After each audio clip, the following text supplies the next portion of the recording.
नमस्कार।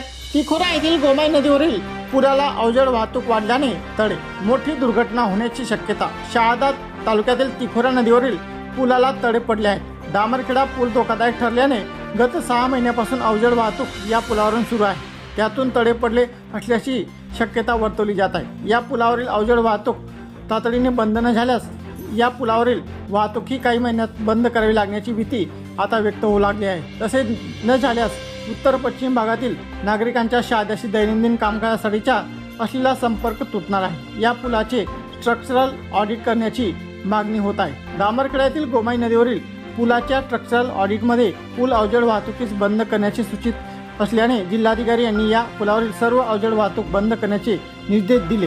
त्यात ही वाहतूक प्रकाशा येथील काथर दिगर मार्ग तिखोरा येथील गोमाई नदीवरील पुलावरून जुन्या खेतिया रस्त्याने लोणखेडा मार्गे शहादा करण्याचे निर्देश दिले होते। त्यानुसार एसटी प्रवाहाने अतिरिक्त 5 रुपये भाडे वाढवित बसेस दिलेल्या मार्गाने सुरू केल्या, तर थोड्या विलंबाने अवजड वाहतूकही सुरू झाली। त्यामुळे या पुलावरील नियमित वाहतुकीस एसटी बसेस, रेतीचे ट्राले आणि अवजड वाहनाची वर्दळ अपेक्षेपेक्षा जास्त वाढली आहे। गोमाई नदीवरील तिखोरा येथील पूल हा तालुक्याच्या उत्तर पश्चिम भागाला तसेच तळोदा तालुक्याच्या बोरद भागाला जोडणारा एकमेव महत्त्वाचा पूल आहे। या भागातील नागरिक दैनंदिन कामकाजासाठी, शेतीमाल विक्री आणि विद्यार्थी शाळा महाविद्यालयात जाण्यासाठी याच पुलाचा वापर करीत असतात। आज सायंकाळी काही नागरिकांना या पुलाच्या तिखोराकडून येणाऱ्या भागाला एका ठिकाणी तडा पडल्याचे आढळून आले। अगोदरच पुलाला कठडे नाही, त्यात पुलाला तडे पडल्याने पूल वाहतुकीसाठी धोकादायक बनला आहे। या पुलावरील रेतीचे ट्राले आणि अन्य अवजड वाहतूक तातडीने बंद करावी अशी मागणी सुरू झाली आहे। सदरची वाहतूक प्रकाशा येथून नंदुरबार दोंडाच्या मार्गे